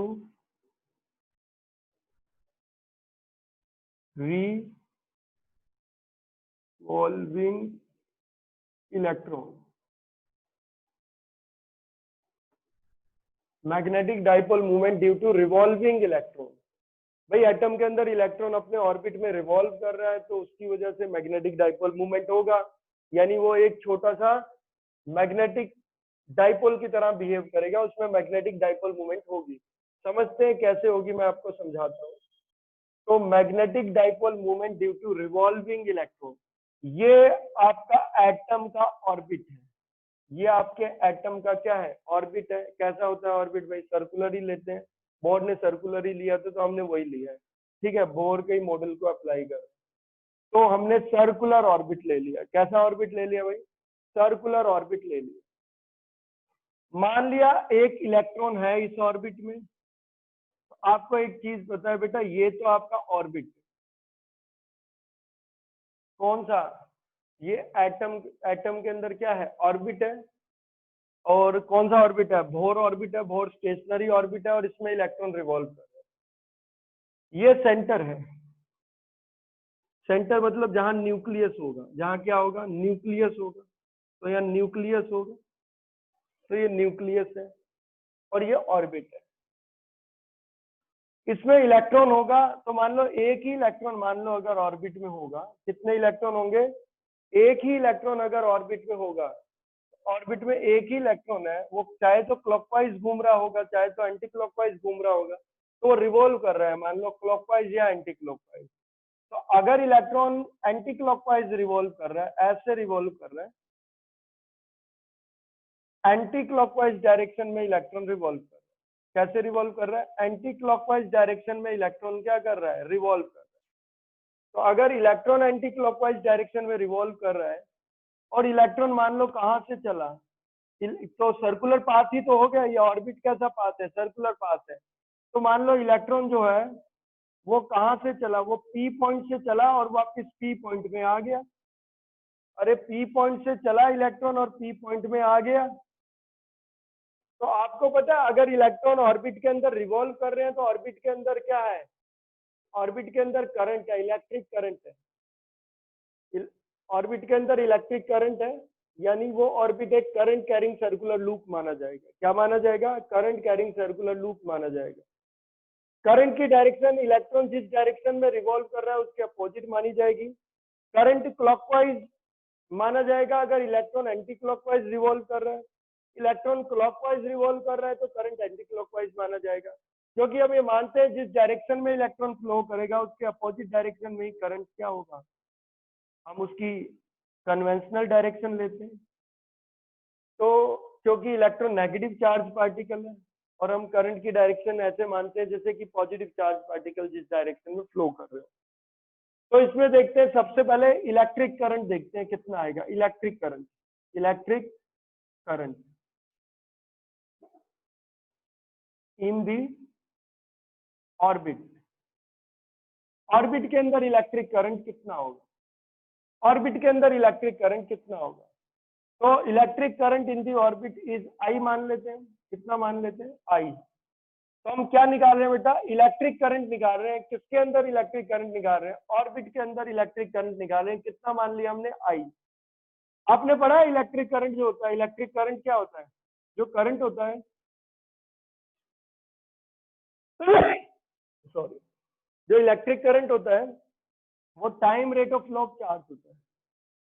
तो rate of flow of charge होता है, यानी क्या है, चार्ज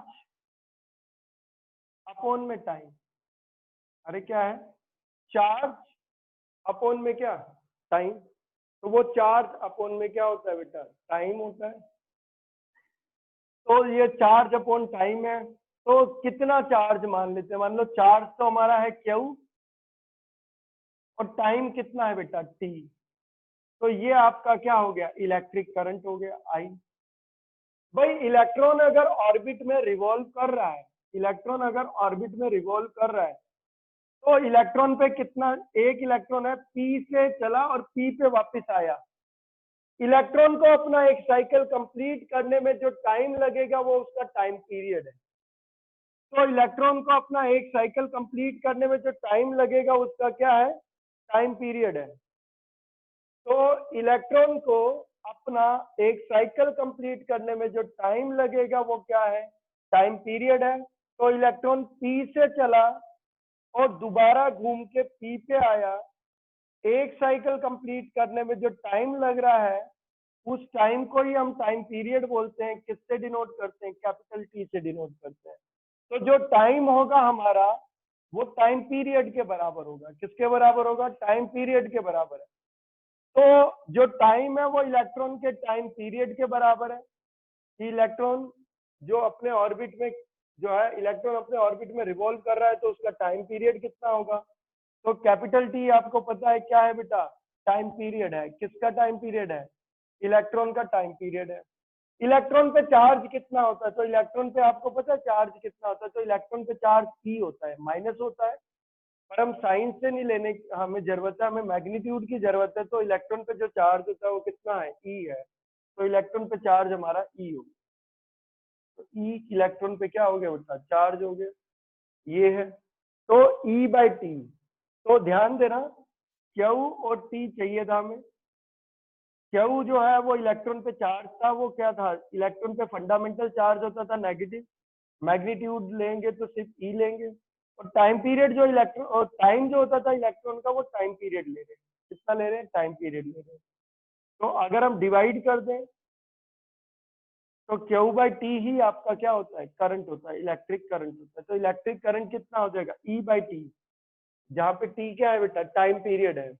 ठीक है, ये एक सर्कुलर क्या हो गया बेटा? अगर इलेक्ट्रॉन एंटी क्लॉकवाइज घूम रहा है, अगर इलेक्ट्रॉन एंटी क्लॉकवाइज घूम रहा है तो हम मानेंगे करंट क्लॉकवाइज है।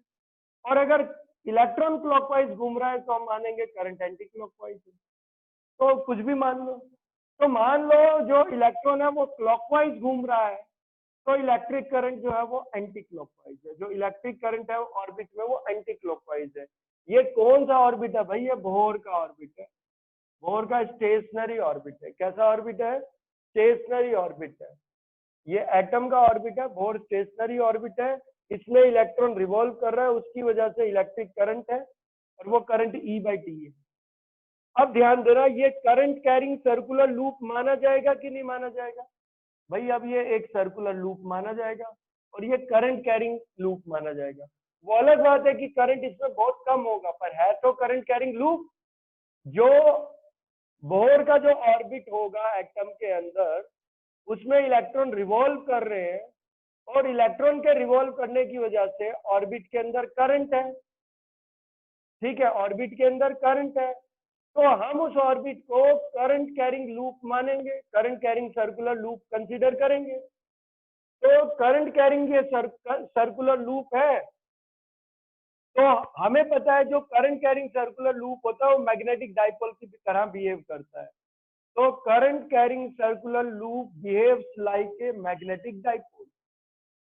तो लिख दोगे लाइन को कि current carrying circular loop behaves like magnetic dipole.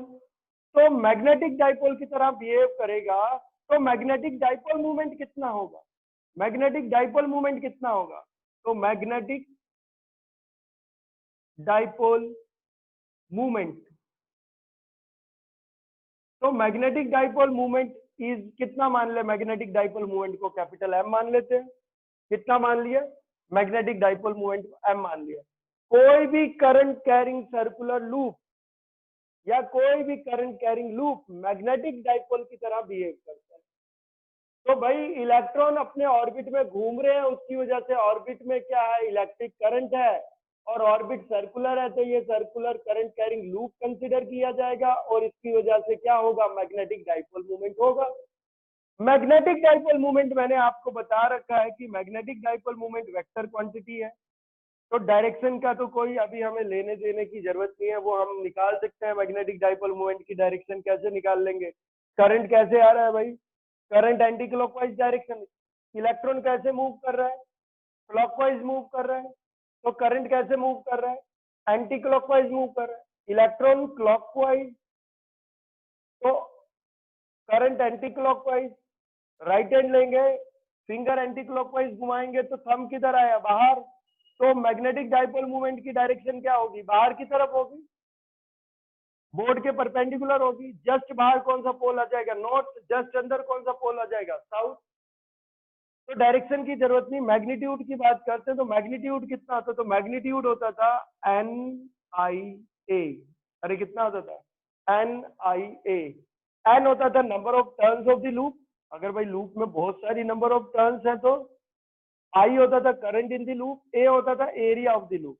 वैसे तो वेक्टर क्वांटिटी है, एरिया वेक्टर है, मैग्नेटिक डाइपोल मोमेंट वेक्टर है, पर अभी मैग्नीट्यूड निकालना है तो कितना हो जाएगा, N I A, N number of turns, I current in the loop, N number of turns of the loop, I current in the loop, A क्या है, एरिया है।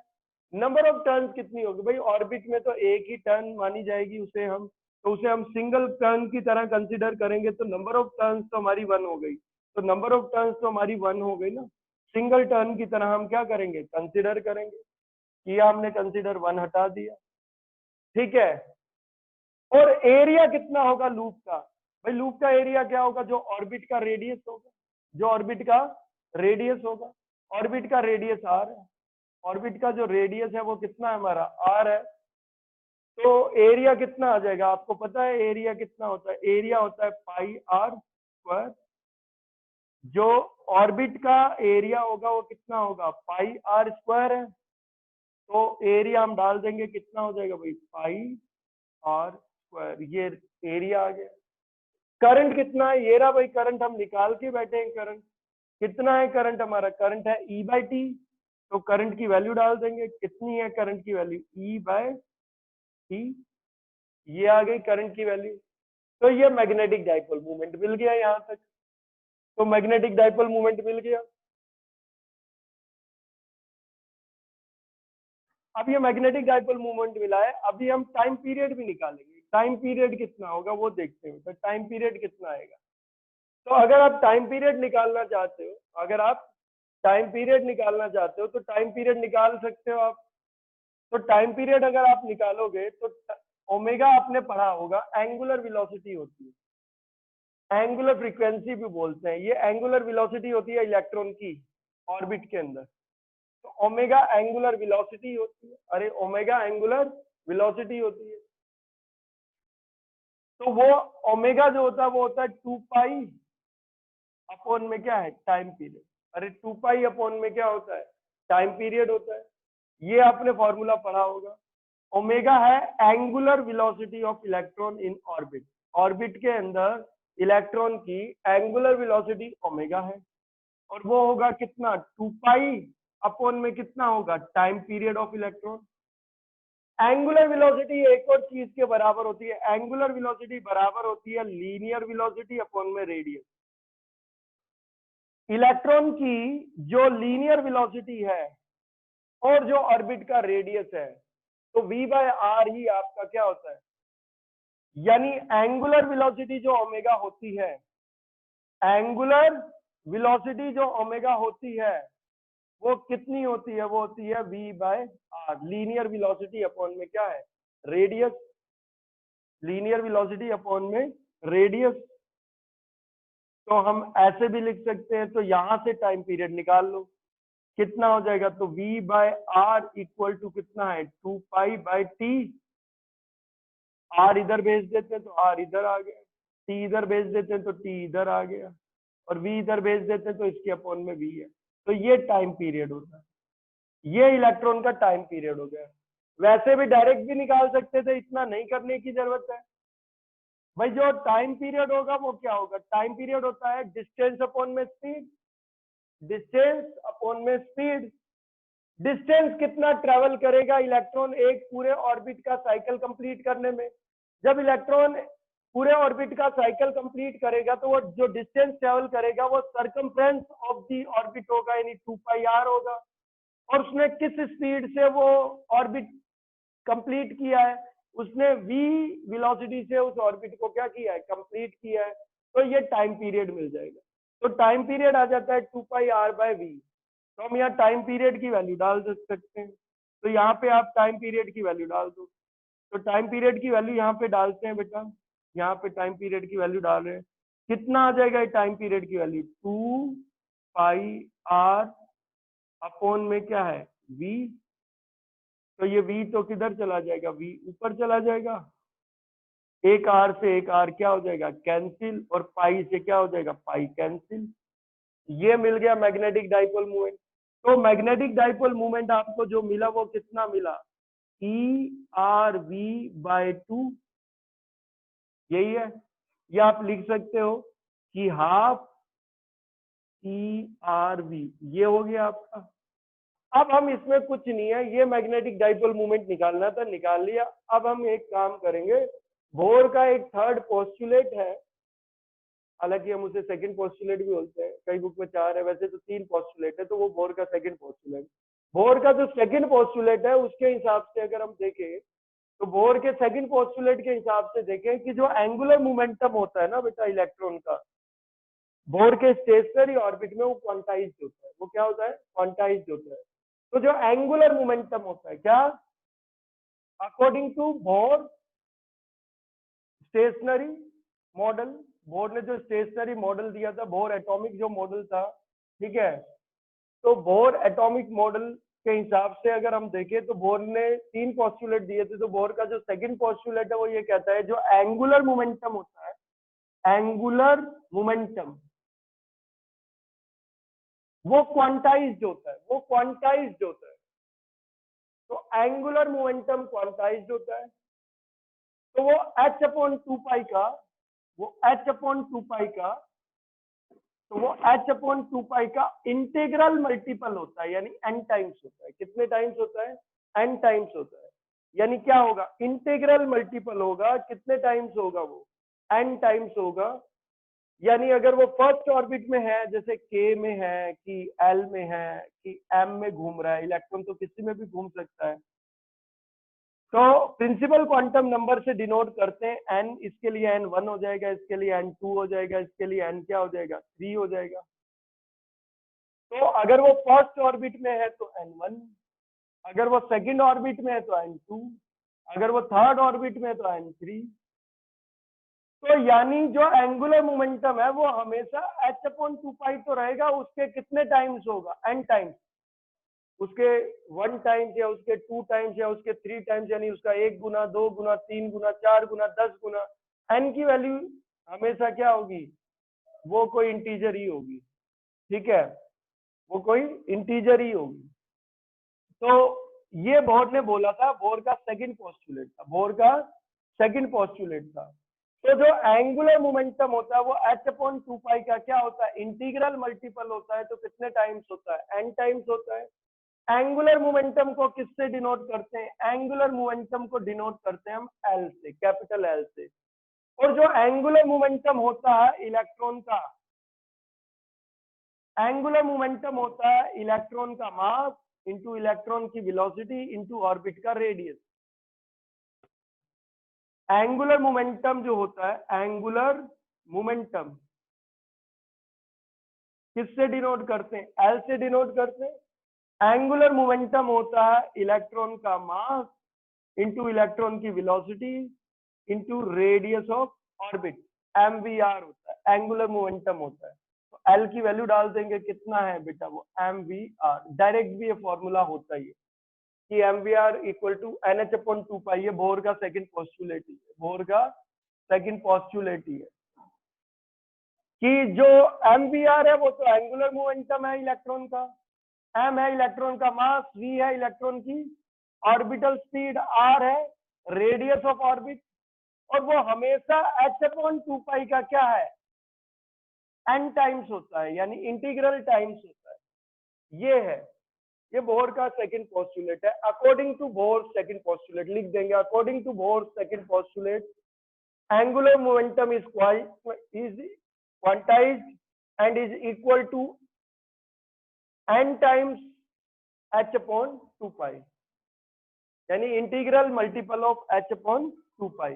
हम यहाँ से वैल्यू देख लेते हैं, तो यहाँ से वैल्यू निकालेंगे, कितना आ जाएगा? थोड़ा सा मैं इसको इधर उधर कर दे रहा हूँ। तो मैं यहाँ से बस जो है VR की वैल्यू निकाल रहा हूँ। किसकी वैल्यू निकाल रहा हूँ? VR को यहीं रखता हूँ, m इधर भेज देता हूँ, तो m इधर आ जाएगा, तो ये m आ गया। कितना आ गया? m आ गया। तो देखो r इंटू वी को हम v इंटू आर भी तो लिख सकते हैं, ये लो, तो VR की वैल्यू मिल गई। v वेलोसिटी थी इलेक्ट्रॉन की ऑर्बिट में, r रेडियस था ऑर्बिट का, उसकी जगह क्या लिख दिया? उसकी जगह लिख देंगे हम क्या? एन एच अपॉन में कितना लिख देंगे? 2 पाई m। ये आ गया। तो कितना हो जाएगा? तो मैग्नेटिक डाइपोल मोमेंट जो मिलेगा वो कितना मिलेगा? तो 2 इंटू 2 कितना हो जाएगा? बताइए, 4 हो जाएगा। और ये क्या है, कितना हो जाएगा, H इंटू ई हो जाएगा। N को इधर रख लो, यानी N बदलेगा, ये सारी चीज तो कांस्टेंट हो गई।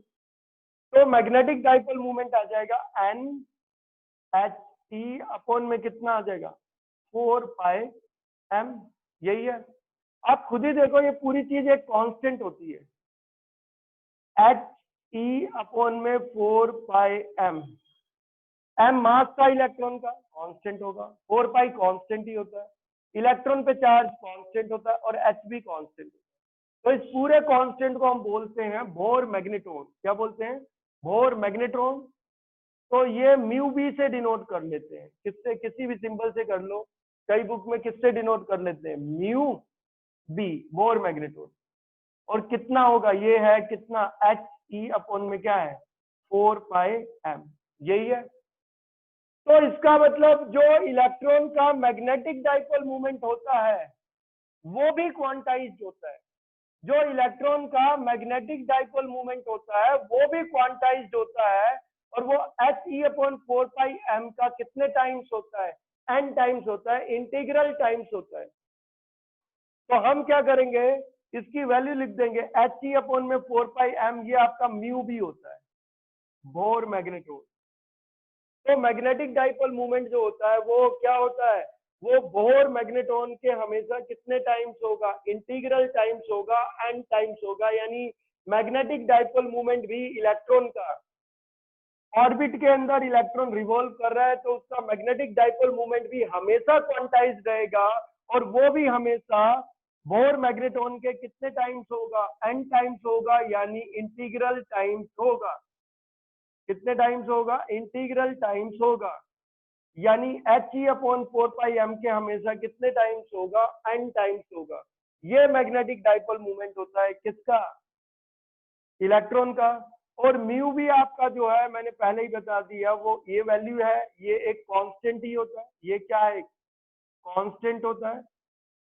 ये अगर इलेक्ट्रॉन हाइड्रोजन के फर्स्ट ऑर्बिट में रिवॉल्व कर रहा होता है, अगर इलेक्ट्रॉन हाइड्रोजन के फर्स्ट ऑर्बिट में रिवॉल्व कर रहा होता है तो उसका जो मैग्नेटिक डाइपोल मूवमेंट होता है उसी को बोला गया है बोर मैग्नेट्रॉन।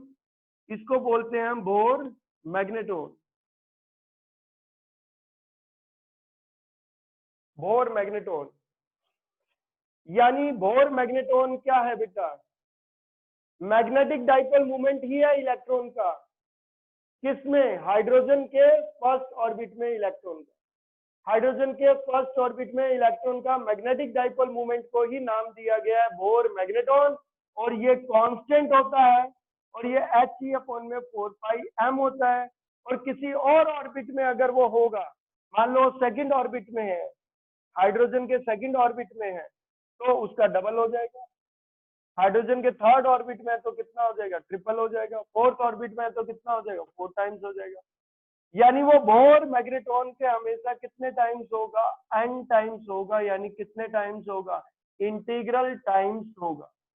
ये मैग्नेटिक डाइपोल मूवमेंट होता है, इंपॉर्टेंट है बोर मैग्नेट्रॉन भी, बहुत ज्यादा नंबर का तो नहीं आता है, पर ये जो आता है आपका जो है बोर मैग्नेट्रॉन जो आता है आपका बेटा वो 3 नंबर का ही आता है। पर ध्यान देना कि वो 2 तरीके से इसको पूछते हैं। वो इस तरीके से पूछेंगे कि आप समझ भी नहीं पाओगे कि उन्हें बोर मैग्नेट्रॉन ही पूछा है, मैग्नेटिक डाइपोल मूवमेंट ही पूछा है रिवॉल्विंग इलेक्ट्रॉन का। तो लैंग्वेज बड़ी अटपटी कर सकते हैं वो। एक साल उन्होंने ऐसे पूछा, 3-4 साल पहले ऐसे ही पूछा था कि बच्चे को थोड़ा क्वेश्चन को 2-3 बार पढ़ना पड़ा, तब उन्हें समझ आया कि भाई ये बोर मैग्नेट्रॉन ही पूछा गया है। 3 नंबर का क्वेश्चन था। अच्छा, और ठीक है, इससे पहले हमने जो टॉपिक किया था, तो इससे पहले वाला जो एक्सियल लाइन पे, किसी सर्कुलर करंट कैरिंग लूप के एक्सियल लाइन पे जो मैग्नेटिक डाइपोल मूवमेंट था वो भी बहुत इंपॉर्टेंट है। वो इसलिए इंपॉर्टेंट है बेटा कि वो थोड़ा टफ है, क्योंकि इसमें डायरेक्शन का है। बच्चे हमेशा डायरेक्शन करते हैं, यानी बच्चे पूरी डेरिवेशन भी ठीक करते हैं तो फिगर के नंबर गवा देते हैं, क्योंकि वो जो डीबी की डायरेक्शन थी वो आर के परपेंडिकुलर होती है। इसको मैं जल्दी से क्विक रिवीजन करता हूँ, तुम इतना घबराने की जरूरत नहीं है। तुम्हें लगेगा सर ने इतनी सारी चीजें बताई हैं, ये यार 3 नंबर का ही देंगे, फिजिक्स तो बड़ी टफ है। अरे फिजिक्स टफ नहीं है तो देखो इधर समझ लेते हैं हम, बड़े आसानी से आ जाएगा। भाई हमें पता है इलेक्ट्रॉन है, हमें पता है, मान लो हमने एक क्या ले लिया, एक एटम ले लिया, एक क्या लिया हमने, एटम लिया, एटम ले लिया। एटम में ये बोर का ऑर्बिट है, ये मान लो हाइड्रोजन एटम ही ले लिया, कौन सा एटम ले लिया, हाइड्रोजन एटम ही ले लिया। तो ये बोर का फर्स्ट ऑर्बिट हो गया, तो n इक्वल टू क्या हो गया, ये 1 हो गया। बोर के फर्स्ट ऑर्बिट की बात कर लो, मान लो 2 पल के लिए। इलेक्ट्रॉन मान लो इसमें क्लॉकवाइज रिवॉल्व कर रहा है, कैसे रिवॉल्व कर रहा है भाई, क्लॉकवाइज रिवॉल्व कर रहा है। तो इलेक्ट्रॉन तो एक चार्ज पार्टिकल है, चार्ज पार्टिकल मूव कर रहा है, तो ये तो ऑर्बिट में इलेक्ट्रिक करंट सेट कर देगा। तो जिस डायरेक्शन में इलेक्ट्रॉन मूव करेगा उसके अपोजिट डायरेक्शन में इलेक्ट्रिक करंट सेटअप हो जाएगा। तो कैसे इलेक्ट्रिक करंट आ जाएगा बेटा, एंटी क्लॉकवाइज इलेक्ट्रिक करंट आ जाएगा। कितना इलेक्ट्रिक करंट आ जाएगा, इलेक्ट्रिक करंट आई आ गया, तो इलेक्ट्रिक करंट आई आ गया, ठीक है। तो इलेक्ट्रिक करंट आई आ गया। इलेक्ट्रॉन मान लो इस डायरेक्शन में मूव कर रहा है, मान लो इस डायरेक्शन में मूव कर रहा है। अगर इलेक्ट्रॉन इस डायरेक्शन में मूव कर रहा है यानी क्लॉकवाइज मूव कर रहा है, तो इलेक्ट्रिक करंट एंटी क्लॉकवाइज हो जाएगा। अगर इलेक्ट्रॉन एंटी क्लॉकवाइज मूव कर रहा है, अगर इलेक्ट्रॉन एंटी क्लॉकवाइज मूव कर रहा है, तो करंट किस डायरेक्शन में सेट हो जाएगा, करंट क्लॉकवाइज डायरेक्शन में सेट हो जाएगा, उससे कोई मतलब नहीं है। अगर इलेक्ट्रॉन एंटी क्लॉकवाइज तो current clockwise, electron clockwise revolve कर रहा है तो करंट एंटी क्लॉकवाइज। कितना करंट होगा, तो करंट सबको पता है दुनिया में कि भाई ऑर्बिट के अंदर, बोर के स्टेशनरी ऑर्बिट के अंदर इलेक्ट्रॉन की वजह से जो करंट होगा वो क्या होगा, चार्ज अपॉन में टाइम होगा, time rate of flow of charge. Electron पे चार्ज कितना होता है, इलेक्ट्रॉन पे चार्ज होता है फंडामेंटल चार्ज ई, और टाइम क्या लेंगे, जो इलेक्ट्रॉन अपने ऑर्बिट में रिवॉल्व कर रहा है उसका टाइम पीरियड लेंगे, कि एक साइकिल कंप्लीट करने के लिए इलेक्ट्रॉन को ऑर्बिट में एक साइकिल कंप्लीट करने के लिए इलेक्ट्रॉन को अपने ऑर्बिट में कितना टाइम लग रहा है, वो उसका क्या हो जाएगा, टाइम पीरियड हो जाएगा। क्या हो जाएगा, टाइम पीरियड। तो हमने पढ़ा था जो करंट है वो Q/T है, तो चार्ज इलेक्ट्रॉन पे E हो गया, और टाइम जो हो गया वो एक साइकिल कंप्लीट करने में जो टाइम लगता है उसे हम क्या बोलेंगे, टाइम पीरियड बोलेंगे। तो इलेक्ट्रॉन को एक साइकिल ऑर्बिट में कंप्लीट करने के लिए जो टाइम लग रहा है वो क्या हो गया बेटा, टाइम पीरियड हो गया। ये आ गया। हमें पता है ये ऑर्बिट नहीं रहा, अब ये एक करंट कैरिंग सर्कुलर लूप की तरह बिहेव कर रहा है। ये एक circular current carrying loop magnetic dipole movement पैदा करता है। तो मैग्नेटिक डाइपोल मूवमेंट जो होता है वो था NIA, N थी नंबर ऑफ टर्न्स, I था करंट, A था एरिया। तो नंबर ऑफ टर्न्स, क्योंकि एक ऑर्बिट ही है तो नंबर ऑफ टर्न्स तो 1 ही रहेंगे, तो हटा दो। और एरिया कितना होगा भाई, ऑर्बिट का जो एरिया होगा वो πr² होगा, तो ऑर्बिट का एरिया आपका πr² हो गया, ये हो गया। और इलेक्ट्रिक करंट कितना आ गया, ये रहा इलेक्ट्रिक करंट, तो इलेक्ट्रिक करंट कितना है, E/T हो गया, ये इलेक्ट्रिक करंट हो गया। अब हमें पता है जो टाइम पीरियड होता है वो कितना होगा, इलेक्ट्रॉन को टाइम पीरियड कितना लगेगा, पूरे ऑर्बिट का सरकमफ्रेंस कितना है, 2πr, अगर r ऑर्बिट का रेडियस है तो। और किस स्पीड से वो ऑर्बिट में घूम रहा है, v स्पीड से घूम रहा है। तो डिस्टेंस अपॉन में स्पीड क्या हो गया, टाइम। डिस्टेंस ऑर्बिट का सरकमफ्रेंस 2πr, स्पीड कितनी v, तो जो टाइम लगेगा एक साइकिल कंप्लीट करने के लिए वो टाइम पीरियड, तो टाइम पीरियड डाल देते हैं यहाँ। टाइम पीरियड की वैल्यू कितनी आ रही थी, टाइम पीरियड की वैल्यू आ रही थी 2πr/v, v ऊपर चला जाएगा तो v इधर जाके मल्टीप्लाई में होगी, r से r एक कैंसिल हो जाएगा, पाई से पाई कैंसिल हो जाएगा, तो ये r बचा। अब यहां तक करना है बस यार, इसके बाद तो क्या करना है, बोर का सेकंड पोस्टुलेट लगा देंगे। भाई बोर का सेकंड पोस्टुलेट क्या कह रहा है कि जो एंगुलर मोमेंटम होता है किसका, इलेक्ट्रॉन का अपने स्टेशनरी ऑर्बिट में, वो h/2π का जो होता है वो इंटीग्रल मल्टीपल होता है, यानी n टाइम्स होता है, यानी क्वांटाइज्ड होता है। तो जो एंगुलर मोमेंटम है इलेक्ट्रॉन का वो ऑर्बिट के अंदर क्वांटाइज्ड होता है, h/2π का क्या होता है, इंटीग्रल मल्टीपल होता है, n टाइम्स होता है। और एंगुलर मोमेंटम होता था mass into velocity into radius, electron का मास, इलेक्ट्रॉन की वेलोसिटी और ऑर्बिट का रेडियस, इलेक्ट्रॉन का मास, इलेक्ट्रॉन की स्पीड और ऑर्बिट का रेडियस। तो यहां से हम क्या निकालेंगे, Vr निकाल लेंगे, m इधर भेज दो तो m इधर आ जाएगा, ये Vr मिल गया ना आपको। तो ये RV को हम क्या लिख दे रहे हैं, VR लिख दे रहे हैं। तो ये VR की वैल्यू तो डालनी है, आप इसमें VR की वैल्यू डाल देंगे। कितनी डलेगी वैल्यू, VR की वैल्यू कितनी आ जाएगी बेटा, NH अपॉन में कितना आ जाएगा 2 पाई M, यही है। कितना हो जाएगा 2 इंटू 2 कितना हो जाएगा 4 हो जाएगा, और ये H इंटू E हो जाएगा, कितना हो जाएगा ये N हो गया। इसका मतलब जो मैग्नेटिक डाइपोल मूवमेंट होता है वो भी क्वांटाइज्ड होता है बोर के स्टेशनरी ऑर्बिट में इलेक्ट्रॉन का। बोर के स्टेशनरी ऑर्बिट में, जैसे बोर का जो मॉडल था वो सभी एटम के लिए नहीं था, हाइड्रोजन ही हाइड्रोजन लाइक पार्टिकल यानी स्पीसीज के लिए था, ठीक है, यानी वो helium ion, lithium ion, beryllium ion और हाइड्रोजन पे ही एप्लीकेबल था, तो बाकियों पे नहीं है। लेकिन वैसे देखें तो यानी बोर के मॉडल में जो मैग्नेटिक डाइपोल मूवमेंट होता है इलेक्ट्रॉन का ऑर्बिट के अंदर, वो भी क्वांटाइज्ड होता है, वो भी He अपॉन में 4 पाई M के कितने टाइम्स होता है, n टाइम्स होता है। कितने टाइम्स होता है, n टाइम्स, यानी इंटीग्रल टाइम्स होता है। कितने टाइम्स होता है, इंटीग्रल टाइम्स होता है। और ये देखो H प्लैंक कांस्टेंट है, वो कांस्टेंट ही है, E चार्ज है इलेक्ट्रॉन पे, कांस्टेंट है, M मास है इलेक्ट्रॉन का, कांस्टेंट है, 4 पाई भी कांस्टेंट।